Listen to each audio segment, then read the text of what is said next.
Hello, welcome to the conversation here on News Central Television. This is the program where we bring you all the latest political updates and happenings of the African continent. I am Gbenga Aborowa. And I'm Rita Omodia. Today on the program, we will be looking at the situation in South Africa, where a state of disaster has been declared following the devastating floods that have claimed at least 443 lives in the port city of Durban.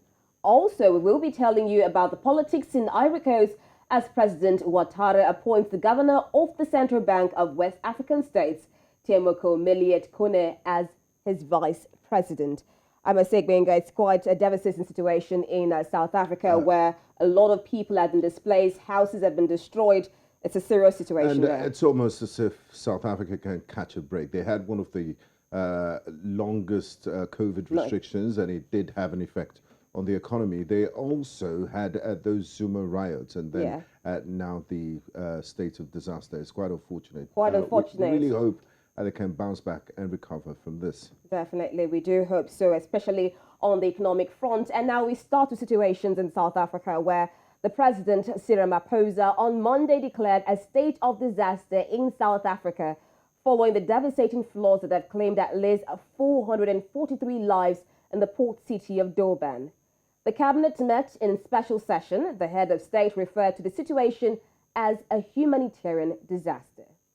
Now, according to the president, the declaration of the national state of disaster on 15th of March 2020 empowered government to take measures that prevented more people from becoming severely ill and saved countless of lives with regards to COVID. And it's done the same now with the flooding in Kwazulu-Natal. Now, joining us to discuss this on the conversation, we have Gladwin Manisha, the deputy chairperson of the Durban Chamber of Commerce, and Vhalinavho Khavhagali is the country director at the International Union for Conservation of Nature in Pretoria. Gentlemen, a warm welcome to you, and thanks for joining us on the conversation. Thank you for having us. Thank you. Evening. Now, I'd like to start with Vhalinavho. What does the declaration of a state of disaster mean? Just on Sunday, the president, in a televised speech to the nation, declared a state of a disaster. Thank you very much, and thank you for hosting us to discuss this very key, important issue, humanitarian issue, as you've indicated. Condolences to the families who have been affected by this disaster, which has befallen the Kwazulu-Natal province. The declaration of the national disaster simply means that the government has made an assessment to look at the damage that has been caused by these torrential or heavy rains in the region, which also not only led to the loss of life, as you've indicated. We've got 450 people who have been reported to have passed away or lost their lives. We have got around 63 people who are still missing, and we've got several thousands of homes who have been damaged. So in that context, to facilitate the implementation of recovery and response, the president has in due course called for the National Disaster Management as a response to the National Disaster Management Act. So in this kind of crisis, the government is required to provide political leadership, guidance, and also humanitarian support to ensure that all the families and all the homes that have been affected, they can get all the support that they require at this timing point. Now, Gladwin, as the president said, has declared it a state of disaster. And as at the time of reporting, 443 lives have been lost, with approximately 48 people missing. What do you think is responsible for such a huge death toll, and how would you rate the government's response to this disaster? Well, thank you. And also, as an organized business, we also want to convey our condolences to all the families that have been affected, who lost their loved ones, lost properties and their assets. I think the government has been on the table trying to offer the support from the beginning. We can't really rate them in terms of on the scale, but we have seen the local, which is the municipality, coming on board in terms of trying to assist having their rescue team trying to go to different areas. But due to the magnitude of the floods and the areas which were impacted, it was too big for them. And also the experience, we needed a lot of people who are more experienced in terms of the rescue team and the rescue missions.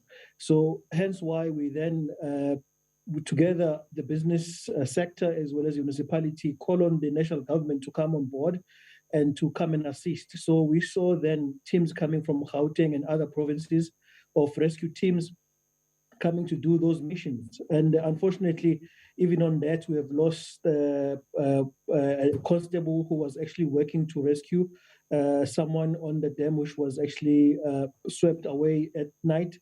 Unfortunately, that constable passed on. So it has been a very big challenge. We understand that it was something that was not prepared for. No one was prepared for this. But unfortunately, what actually drove this number high is because some people are staying in a very low-lying areas because they want to be close to the industries. If you look at the south of Durban, where a lot of guys were swept away, it's a place where actually it's a river that passes by there. And people have put sharks there because it's actually close to the public transport for them to reach town quicker so they could go to their jobs. Also, the fact that some of them, they're not earning enough. So they will actually opt for going and just building a shack where they can stay with their families. That actually is a problem because where they were staying is not an area where it's conducive to actually erect any property. You know, even the soil in that area is not conducive to put any kind of a property. Even on the property side, which were damaged, you look at the depot. Durban is a port city, and because of lack of space, we find that companies are putting depot everywhere. There are containers in places where are not zoned for containers and so on. So there is a lack, or there was a serious lack in terms of following the law. Everyone was doing as they please. If you erect something, you just erect. If you want to put a business in some areas, yes, municipality was trying their best to make sure they warn people, but it's very difficult also when you have got floods and you're telling people who've got assets and say, move away from this area because they think people are going to come, steal their space or steal their property. So it was a very difficult time at night trying to deal with the situation. Hence why we saw the numbers increase as they were. Thank you, Gladwin. Vhalinavho, quite a number of observers have said, you know, this thing come out of the blue. The Kwazulu-Natal area has been experiencing floods every year, but not of this magnitude. Could the government have done better in anticipating and preparing for such a day? Or is it just a man-made disaster that they can't control? Because some analysts have said, you know, in 2 days, the province got about 9 months volume of rainfall. What's your take on this? Yeah, thanks. I think the reality is we need to look back at the science with regard to these discussions. One, on the climate change issues as one of the attribution. Secondly, on the human settlement and special developmental frameworks in terms of where people are living. And thirdly, in terms of access to affordable housing, which my brother has already mentioned that it's also a very important issue in terms of these responses. So yes, the intensity and the frequency of rainfall has increased, not only in KwaZulu-Natal or in South Africa, but in the whole continent of Africa, where in areas where you're getting more intense and frequent rainfall, which leads to flooding. This is a phenomenon simply because of the impacts of climate change, which are manifesting in different measures and ways. So the best way that the government could have responded is they have been working on adapting their communities in different ways and means, which includes land use management, which includes toolkits and systems that allows them to focus for all this kind of the natural disasters that are likely to happen. But more importantly, we need to also look at the fact that people or the communities abiding by these bylaws. Gladwin mentions a very key point whereby communities are now living in low-lying areas where if it rains, they are mostly going to be hit by floods, whether it's an intense flood or it's a frequent flood which has got high volume of water. Because you are on the low-lying area or you're building next to the wetland, you are likely to get washed away. So it's a triple threat conversation that we need to look at. And then in terms of human settlement and affordability, we need to also look at the fact that, do we have got proper housing systems for these communities who are moving closer to the industrial areas for betterment of the jobs and access to opportunities? So one, it's important for us to have this conversation across different transdisciplinaries and also use climate change as one of the lens to look at this issue, because we are going to see more of this. If we look at the Intergovernmental Panel on climate change reports recently, shows that the impacts of climate change are going to increase by a huge measure, because you're going to see more rainfall, more droughts, and then that results in the loss of lives, loss of ecosystems, loss of revenue, as Gladwin has indicated, and in any way disrupts quite a lot of infrastructure. So in a better way to respond to this, there's a recovery part, which is the disaster recovery part, but there's more around planning, which is both adaptation and mitigation to climate change actions. All right, Gladwin, while we're still looking at abiding by structural planning, we know that South Africa is still reeling from the COVID-19 effects, and the economy is just still trying to bounce back. We have issues of inequality. We also have inequality rather. We have issues of unemployment, and right now about 4,000 homes were destroyed. 443 lives have been lost. We have urgent issues of restoring access to Durban. What impact does this have on the economy of South Africa? Well, it has a huge impact. If you look at from 2019, for instance, we had floods that affected the lower south, basically, of Durban, especially the manufacturing part, which is Toyota, Mondi, and other areas where the key manufacturing companies are. So after that, in 2020, we then have the COVID-19, and we had a seriously hard lockdown where many of the companies were not working for months. People were not employed. Some lost their jobs while they're still waiting to go back to work. Others got ill and they could not continue working. So after that, we had the July unrest, which buildings were banned and a number of things happened which were criminal. Many businesses could not afford to come back. Others left the province to other provinces. But mainly the SMMEs, which are small, medium-sized enterprises, were really affected. So now we have these floods that have just happened, and they didn't just take away the lives of 443 people, but the psychology of many people that are left behind. People that knew that there was a breach here and there's no longer a breach. Kids that could not understand why the parents are not coming back because they were swept away. People who could not get to their workplace because the whole week of last week, it's just a mop-up recovery missions that are actually happening, and people are affected psychologically. So there is a lot that has just happened that is actually impacting on the economy. More especially as a port city, we are the busiest, and our port is actually supplying mainly the southern countries as well as all 9 provinces of South Africa. So the impact of the economy is quite huge. Not just the numbers, but the workforce which is being affected psychologically. From 2019 having this flood, the pandemic, as well as July unrest. So it takes a lot for someone to get up and try again.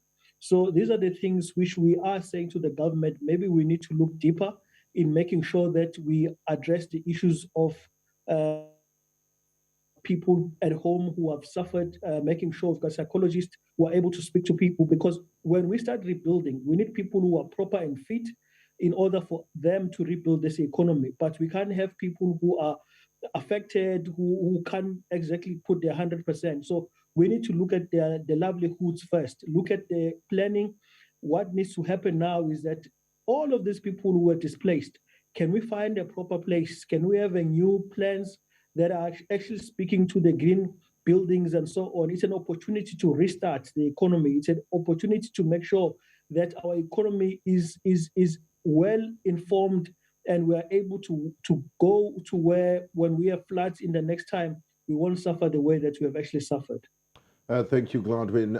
Vhalinavho, Gladwin just described the humanitarian situation, which is quite dire, and the effect of this one disaster to from one disaster to another on the people of the province. And now, what's the current situation in KwaZulu-Natal in terms of search and rescue? How much basic services have been restored to the affected areas in KwaZulu-Natal, and how is the government helping to assist victims of this disaster?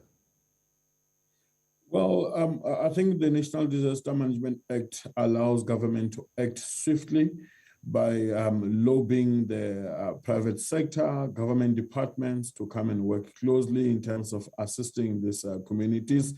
To make it much more efficient, they are working with the rescue teams, as Gladwin has already indicated, to ensure that they can secure and make sure that they can find other missing people or missing bodies, which needs to be accounted for.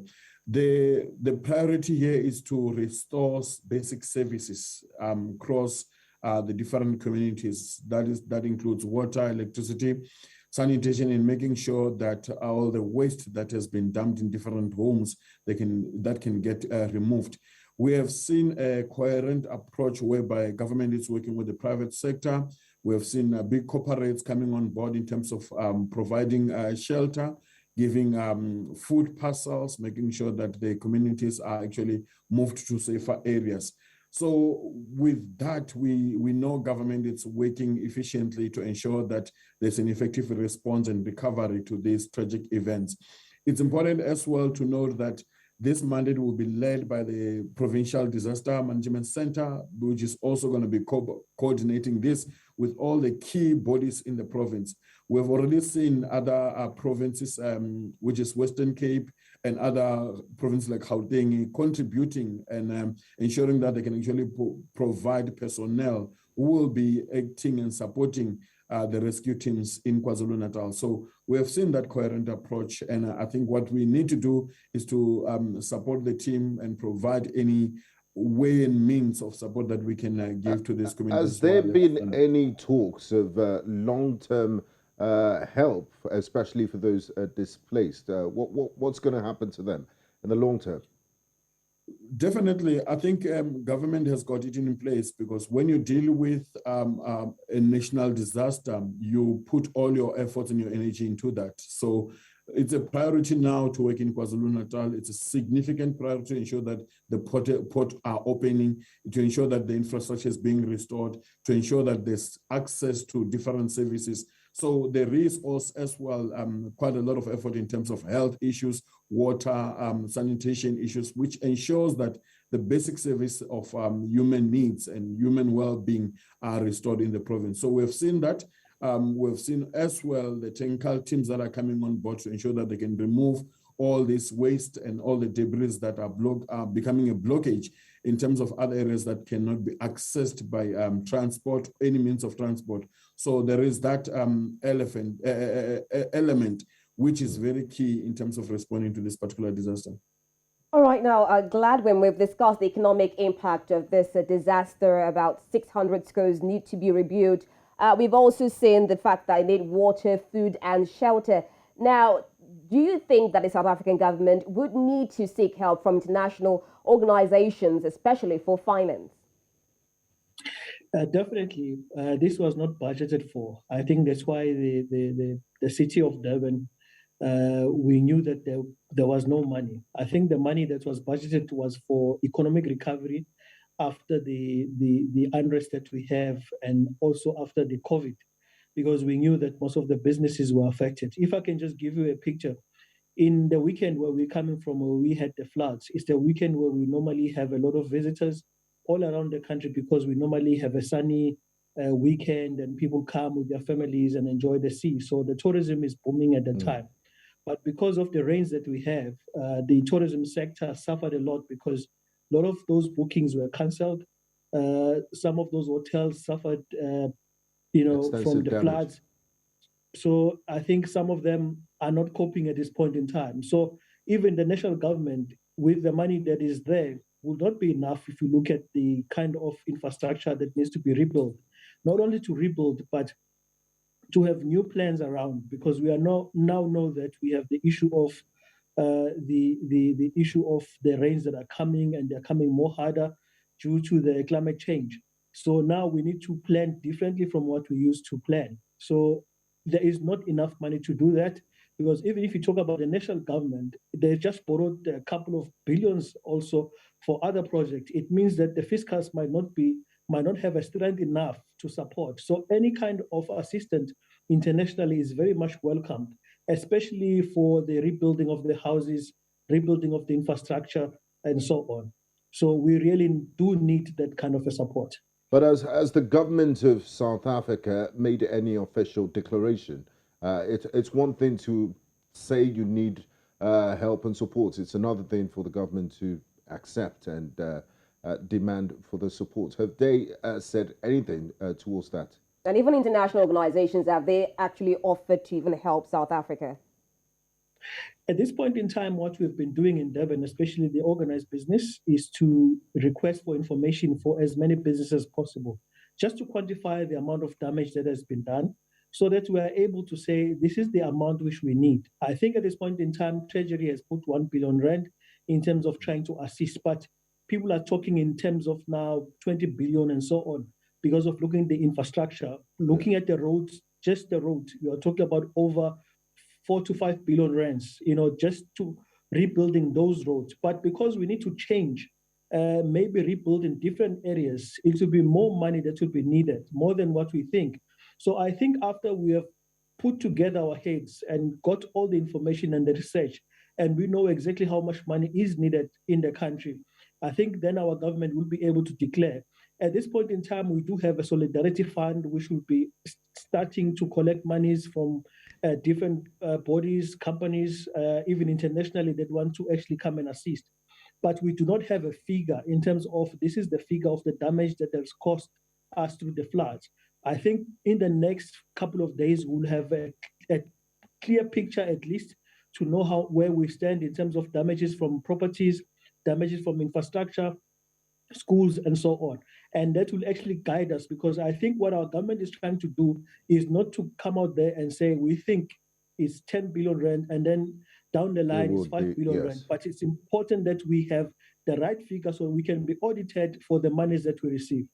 Okay, Vhalinavho, in most African countries and even in developing countries, we see situations of no money, no expertise, lack of government will. And there's a saying that goes that the government should rather be proactive rather than reactive. What lessons can be learned from this episode in order to avoid a disaster of this scale in the future?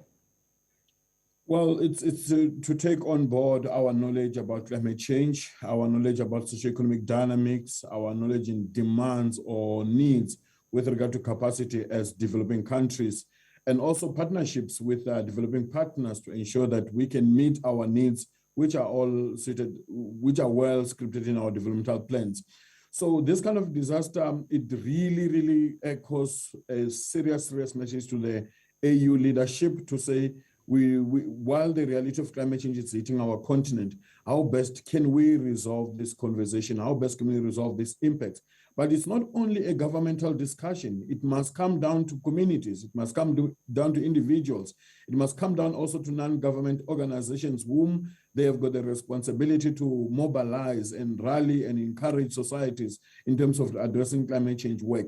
In that instances, we are working with different communities as IUCN to mobilize support for nature-based solution and ecosystem-based adaptation to ensure that we drive the conversation around nature-based solution as part of disaster risks and also building climate resilience. That is a bigger package. We also need to break it down in terms of understanding our water security issues. How do we deal with floods? How do we deal with droughts? How do we deal with water? How do we deal with basic services? So we employ a transdisciplinary cross-cutting element. Issues around restoration. When we look at Durban as it is now, or KZN as it is now, we have got a mandate to rehabilitate, restore, and enhance this infrastructure to ensure that it can withstand future impacts. We can only do that if we keep on improving our science and communicating our science. We also need to bring on board citizen science. The knowledge about what has been happening locally, it's very key in our responses. We also need to think about these coastal provinces. Are they going to be experiencing this kind of impacts? Is this going to be similar to the inland provinces? And how then do we deal with this? So our measures in terms of planning are very critical. We are encouraged as developing countries to explain and request our funding from the Green Climate Fund, which will support adaptation and mitigation initiatives in the developing countries. As such, we must encourage our states to ensure that they can identify partners whom they can work with closely in terms of accessing such funds, because it's available for developing countries to access and be able to build and respond better to climate change. More importantly, Africa has got one of the biggest youth ratio, which it's the energy must be provided or channeled to a particular area. How best can we do this in this time life in our time, whereby we can ask them and encourage them to focus on environmental issues and ensure that they can take environment as a key component, because it provides for human well-being. And this is one of the fights, this is one of the mandates, this is one of the areas of work that we should mobilize, encourage, and ensure that as societies, we can encourage our youth to participate in this kind of conversations. More importantly, the IUCN is looking at leadership forums, which assist us to become thought leaders in our work areas. So we are going to partner with government in terms of addressing nature-based solutions, ecosystem-based adaptation, and also facilitating disaster risk reduction and management in those spheres.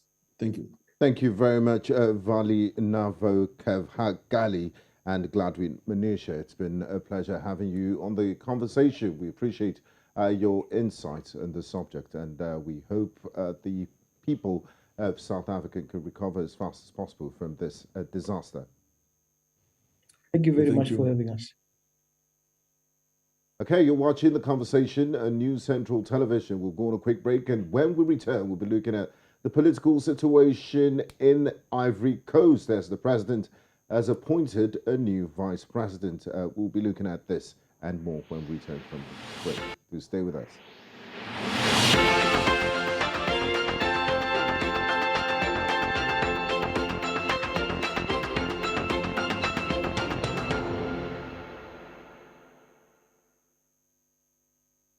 Thanks for staying with us. You're still watching The Conversation right here on News Central TV.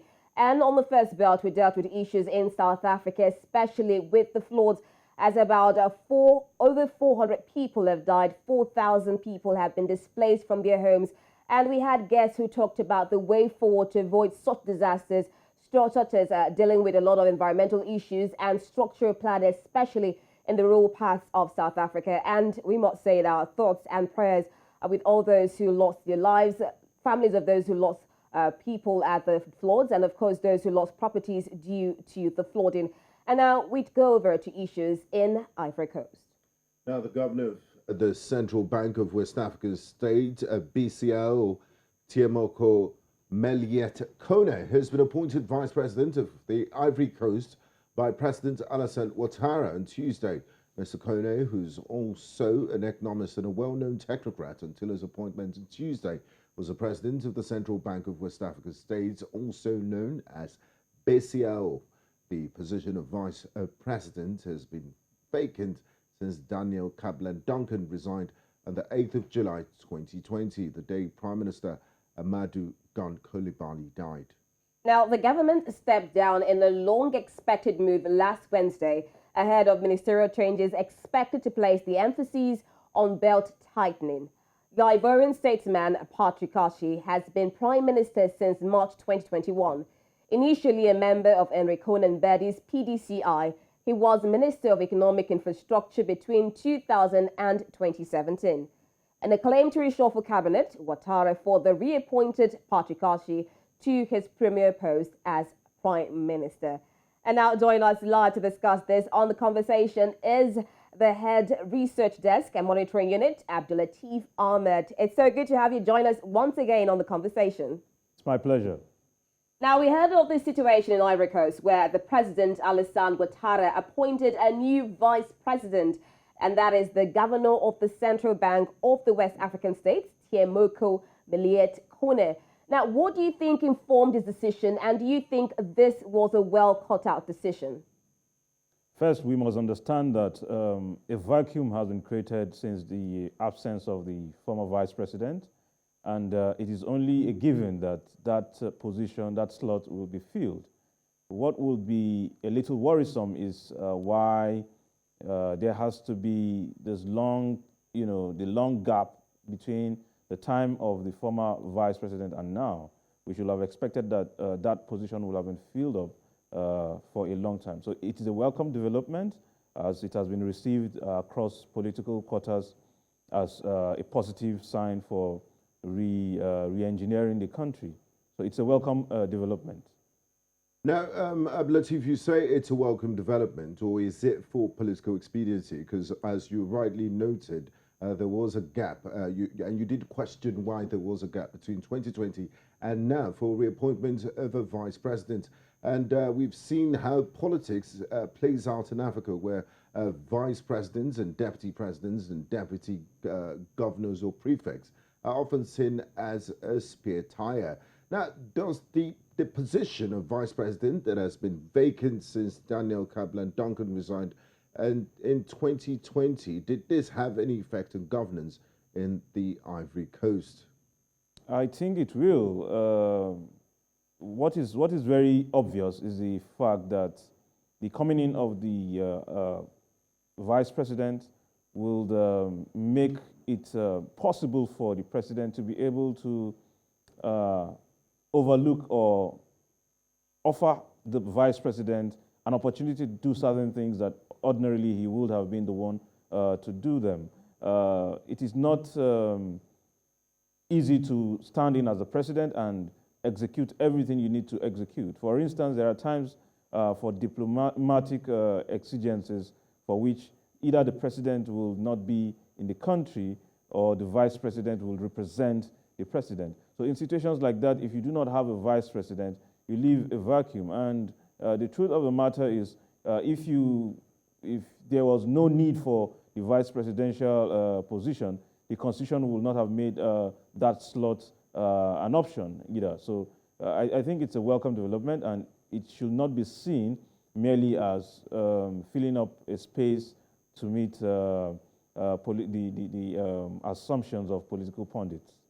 Now, you've reiterated the position of the fact that this position of vice president has been vacant since 2020. Let's look at the man that has been put in place now, Mr. Kone. He was known to be the governor of the Central Bank of West African states till his appointment. According to the president, he termed him as an economist and a well-known technocrat.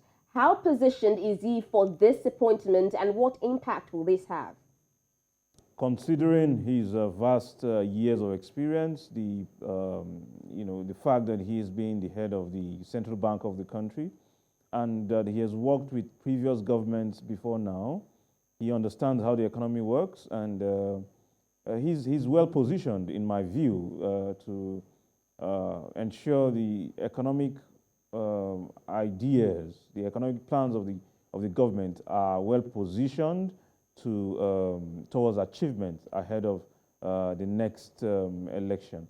Again, there are concerns that his coming may be a strategy to have him contest, to fill in the position of the president. In any case, we will be watching closely to see what unfolds. And talking about the 2025 elections and the race to find a successor to President Alassane Ouattara, the appointment of Kone is seen in many quarters as a possible clue to his succession. Do you think some of these speculations are right? And what strong ties exist? What's the relationship between Ouattara and Kone? Do you think the battle of succession has begun? The first thing is they are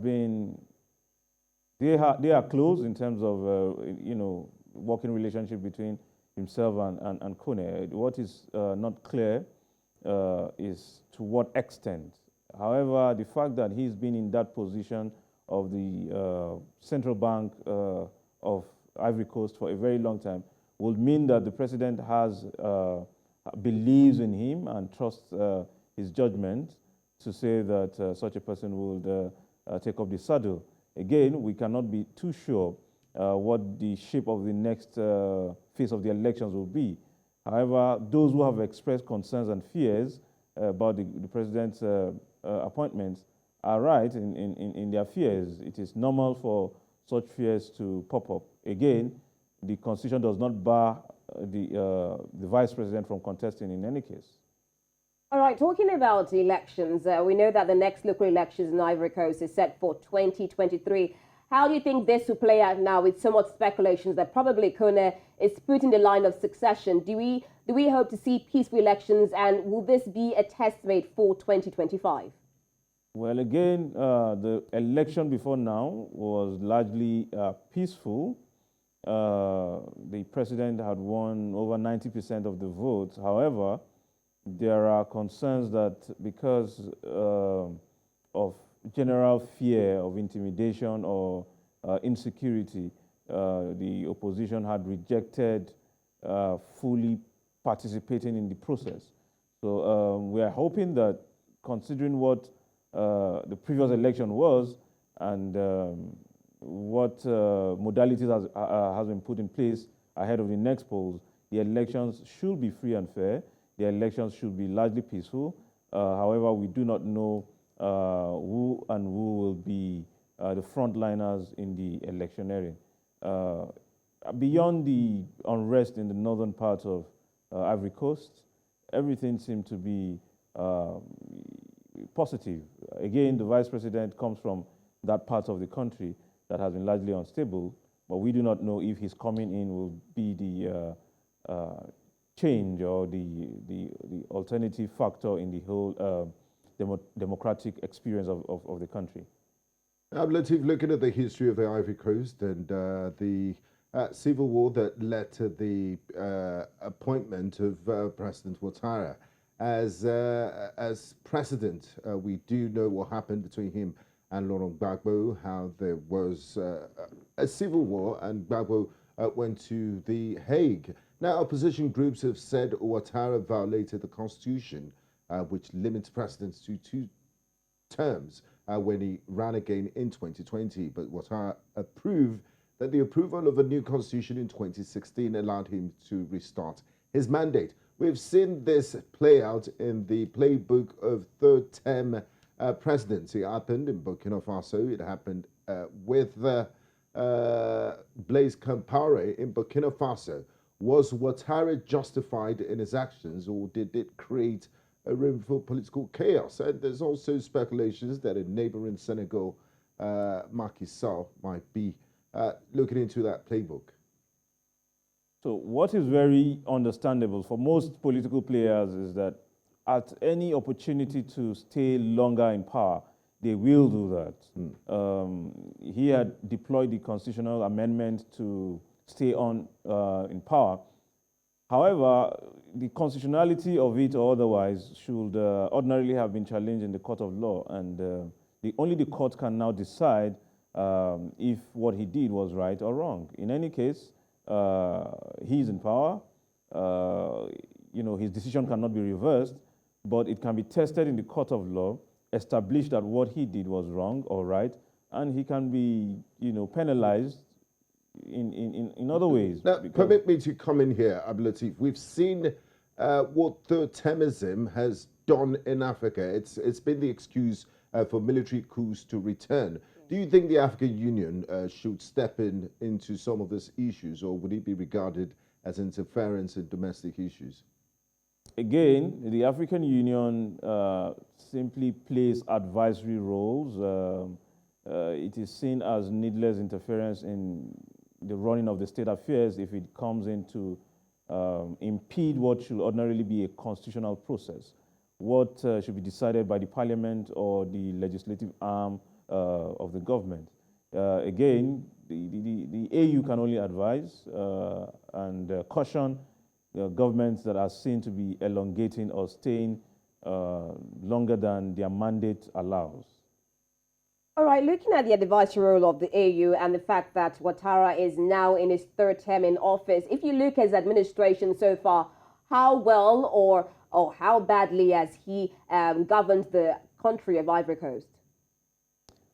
Many would complain that he might not have done well, but the indices show, for instance, that he's been able to reduce poverty rate in the country between 2018 and now. He's been able to increase the amount of infrastructural development in the country, and essentially there has been improvement in healthcare delivery, considering the number of healthcare services and hospitals that has been built across the country. Over 600 is an impressive number in record time. However, there has been complaint lately about the funding allocations to the healthcare services. These are key areas I think he has done well in, yes. Thank you very much, Lateef, for your insights on this subject. We do appreciate having you join us on the conversation. Lateef Ahmed, the head of research and monitoring at News Central Television. This is where we draw the anchor on today's conversation. In the first half of the show, we looked at the state of declaration of an emergency by the Cabinet and President of the Republic of South Africa following the floods in Kwazulu-Natal, and we just concluded our conversation with Lateef Ahmed on the appointment of a new Vice President for Ivory Coast. So join us same time on Friday for another edition of The Conversation. I am Rita Omodia. Don't forget that the conversation does not end here. You can also join us on our social media platforms at News Central TV. See you again on Friday.